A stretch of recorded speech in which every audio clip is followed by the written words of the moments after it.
Kendrick Lamar is an American singer-songwriter, and in his song Humble, he states, "I remember syrup sandwiches and crime allowances."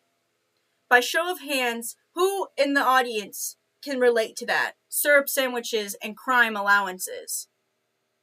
By show of hands, who knows what he's even talking about? How many have heard inner city school kid? How many have heard ghetto? South side, north side, east side, west side, it doesn't matter which side you come from, Bloods or Crips, it doesn't matter. We're all family here. I'm sure more than that would like to admit it, but I am here today accepting my award because I made it through the trenches without a role model. Today I will discuss my youth as a child, then we'll examine my 20s, and finally discuss why I am standing here before you all today. Before you must learn to run, one must learn to walk. Young, small me knew that's where my journey had to begin. Young, small me had passion as fiery and as bright as the sun for anything to do with medical. I was poor, but it doesn't mean I was helpless as a child. I knew that I was going to have to take my parents' generational trauma and dig myself out of that ditch. According to bestcolleges.com, it states that 40% identified as women when conducting research to find how many first-generation college students are females. That might seem like a lot, but I wanted a challenge. Because according to usfacts.org, out of those degree holders, only 34% were women in STEM. This ignited something in me. Little girls like me needed to see role models from places that they came from. They needed to see a role model who came from the ghetto, who had been called ghetto, who had lived in poverty. However you want to put it, little girls needed someone like me.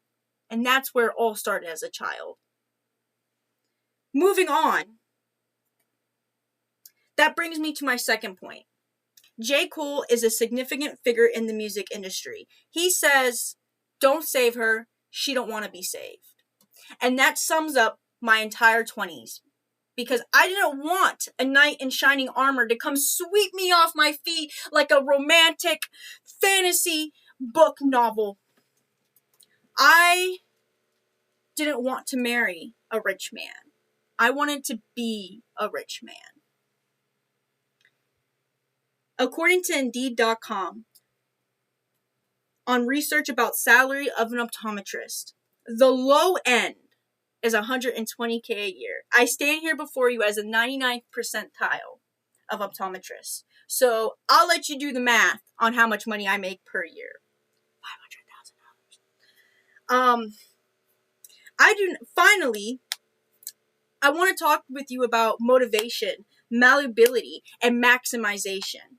I do not stand here before you today because I whined, I cried, and I complained.